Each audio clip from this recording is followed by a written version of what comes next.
Argentina, Brazil, German, Portugal এই দলগুলো নিয়ে সবাই কথা বলতেছে, সবাই কথা বলে, সবাই আলোচনা সমালোচনা করেই যাইতেছে, কিন্তু এটা আমরা দেখতেছি। তবে একটা দল নিয়ে কথা বলা হয় না, আলোচনাও করা হয় না, সেরকম সমালোচনাও করা হয় না। সেই দলটার নাম স্পেন। স্পেন সবসময় ওয়ার্ল্ড ফুটবলের জন্য ডেঞ্জারাস একটা দল, যারা কিনা ফুটবলটাকে ডোমিনেট করে স্টার্ট করছে 2008 সাল থেকে। 2008 সাল, ইউরো 2010, বিশ্বকাপ 2012 ডোমিনেট করে যখন স্টার্ট করছে, স্পেন রীতিমতো যেই কোনো টুর্নামেন্টের জন্য সব থেকে মোস্ট ফেভারিট দলগুলোর মধ্যে একটা।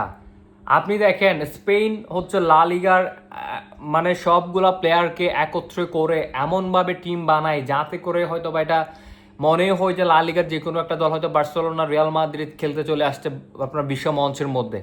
ঠিক তেমনই একটা কথা বলি, এটা হচ্ছে যে এই বিশ্বকাপের মধ্যে আর্জেন্টিনাকে নিয়ে যেভাবে কাটাচিরা হচ্ছে, ব্রাজিলকে নিয়ে যেভাবে কাটাচিরা হচ্ছে, আর্জেন্টিনা কি দ্বিতীয়বার বিশ্বকাপ নিতে পারবে কিনা, ব্রাজিল কি 6 নম্বর বিশ্বকাপ নিতে পারবে কিনা, এবং Portugal for the first time তারা ওয়ার্ল্ড কাপ চ্যাম্পিয়ন হবে কিনা, এরকম করে যেভাবে আলোচনা হইতেছে, স্কোয়াডের শক্তি মান এগুলা নিয়ে যেভাবে আলোচনা হইতেছে, ঠিক সেভাবে কিন্তু আলোচনা হইতেছে না আপনার স্পেনকে নিয়ে। কিন্তু এই ওয়ার্ল্ড কাপের মধ্যে আপনি যদি দেখেন, পর্তুগাল যদি ওয়ান অফ দি বেস্ট দল হয়, এর পিছনে আরও একটা দল দাঁড়িয়ে রয়েছে, সেটা হচ্ছে স্পেন। যে স্পেন প্রত্যেকটা ওয়ার্ল্ড কাপের 48টা দল, 47টা যদি হিসাব করা হয়, প্রত্যেকটা দলের এগেনস্টে জয় আনার সম্ভাবনা আছে স্পেনের, এবং ওই কোয়ালিটি স্পেনের প্রত্যেকটা ফুটবলারের আছে। কিন্তু এই স্পেনকে নিয়ে তেমন একটা কথা বলা হচ্ছে না। আর স্পেন সব সময় তাদের ট্যালেন্টেড ফুটবলারগুলোকে রিপ্রেজেন্ট করার জন্য রেডি করে বসে আছে ওয়ার্ল্ড কাপের মধ্যে। এই যে নিকো উইলিয়ামস এবং লামিন ইয়ামাল, তারা গত ইউরোতে স্পেনের হয়ে কি করছে, ড্রিম ডুয়ো, ইয়ং স্টার, 18 বছর 20 বছরের দুইটা তরুণ ফুটবলার আসি স্পেনকে ইউরো জিতায় ফেলছে। এটা চারটেখানে কথা নয়। পর্তুগালও পারে নাই, ফ্রান্সও পারে নাই, এবং জার্মান, ফ্রান্স, পর্তুগাল এই ধরনের জায়েন্ট টিমগুলোর বিপক্ষে লামিন ইয়ামালের পারফরমেন্স আপনি দেখেন, এরপরে নিকো উইলিয়ামসের পারফরমেন্স আপনি দেখেন। রাইট সাইডে যদি নিকো উইলিয়ামস হয়, লেফট সাইডে লামিন ইয়ামাল, কাকে কন্ট্রোল করবে? 18 বছর এবং 20 বছরের দুইটা ছেলে এখন ওয়ার্ল্ড স্টেজের মধ্যে পারফরমেন্স করার জন্য রেডি হয়ে বসে আছে, তাদের প্রথম বিশ্বকাপ। এবং এই স্কোয়াডের যদি শক্তি আপনি হিসাব করা হয়, তাহলে আপনি দেখেন প্রত্যেকটা পজিশনের মধ্যে কমপ্লিট ফুটবলারদেরকে নিয়ে তারা এই স্কোয়াডটা সাজাইছে। গোলকিপার ওয়ার্ল্ডের one of the best top লেভেলের গোলকিপারের মধ্যে 3জনই স্পেনের, ওনাই সিমন, ডেভিড রায়া, এরপরে আপনার যে বার্সেলোনার যে গোলকিপার এই জায়গার মধ্যে এখন গোলকিপারের দায়িত্ব পালন করতেছে। কাকে কাকে বেঞ্চ করে কাকে গোলকিপার খেলাবে, এটাই একটা বড় প্রশ্ন।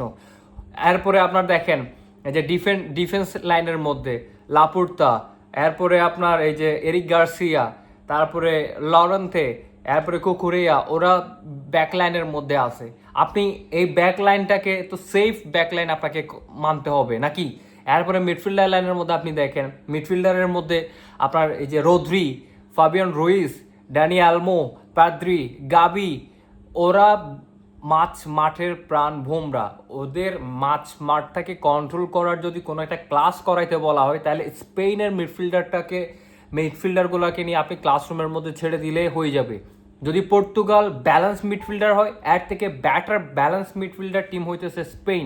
পেদ্রি পুরা নিউ ক্লাসের মতন করেই মিডফিল্ডারটাকে কন্ট্রোল করে। রোদ্রি ওয়ার্ল্ডের one of the best defensive midfielder, যেই কিনা এখন রাইট না ওয়ার্ল্ড ফুটবলের মধ্যে ডিফেন্সিভ মিডফিল্ডারের জন্য সব থেকে বড় বিখ্যাত, এবং ব্যালন ডি অর উইনার। এবং ফাবিয়ান রুইস পিএসজির হয়ে back to back UEFA champions league winner. এরপরে গাবি, ড্যানি আলমো, মারাত্মক লেভেলের দুইজন প্লেয়ার। তাদেরকে নিয়ে আপনি কীরকম করে কথা বলবেন, তাদেরকে আপনি কিভাবে করে বাদ দিবেন এই যে স্পেনের স্কোয়াডটা যখন সাজাচ্ছেন তখন?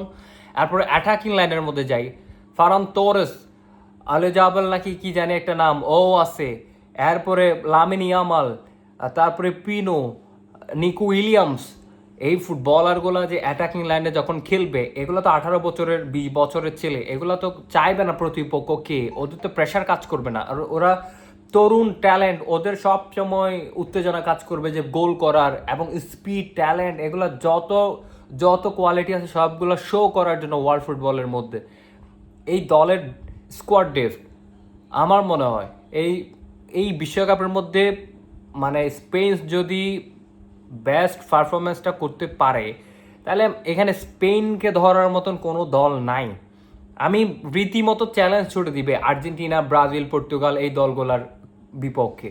স্পেন এরকম একটা দল, এবং এই ওয়ার্ল্ড কাপের জন্য যদি যোগ্য 2, 3, 4টা দল, 5টা দল যদি আপনি হিসাব করা হয়, সেই জায়গার মধ্যে স্পেনকে আপনি বাদ দিতে পারবেন। 1 নম্বরে যদি ফ্রান্স হিসাব করা হয়, 2 নম্বরে যদি পর্তুগাল হিসাব করা হয়, 3 নম্বরে এসেই আপনাকে স্পেনকে হিসাব করতে হবে। এরপরে আসতেছে আপনার ব্রাজিল এবং আর্জেন্টিনা, এই দলগুলো আসতেছে।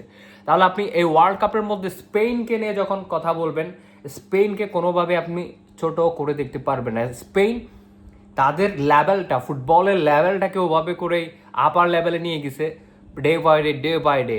স্পেনের এখন যেই মৌসুমটা, এগুলো হচ্ছে যে আপনার স্পেনের গোল্ডেন ট্যালেন্ট যেগুলো আছে এগুলার এখন জেনারেশন। স্পেন প্রাইম স্পেন 2008 থেকে 2012 সাল পর্যন্ত 11টা পজিশনের মধ্যে 11 জনই লিজেন্ডারি ফুটবলার স্পেনের। এখন রাইট নাও যে স্পেন দলটা, এটা হইতেছে ট্যালেন্টেড নিউ জেনারেশন স্পেন। তো কথা বলতে হলে স্পেনের এই দলটাকে আপনি কখনোই বাকি দলগুলো থেকে পিছিয়ে রাখতে পারবেন না। এই যে নিকো উইলিয়ামস এবং লামিন ইয়ামাল ইউরোতে যে ধরনের পারফরমেন্স দেখাইছে, ওই ধরনের পারফরমেন্স যদি বিশ্বকাপে দেখায় তাহলে বিপক্ষ দল কে সেটা দেখার সময় নাই। ওরা গোল করে ন্যাট ছিঁড়ে ফেলবে। এটার জন্য প্রস্তুত থাকেন ওয়ার্ল্ড কাপের জন্য।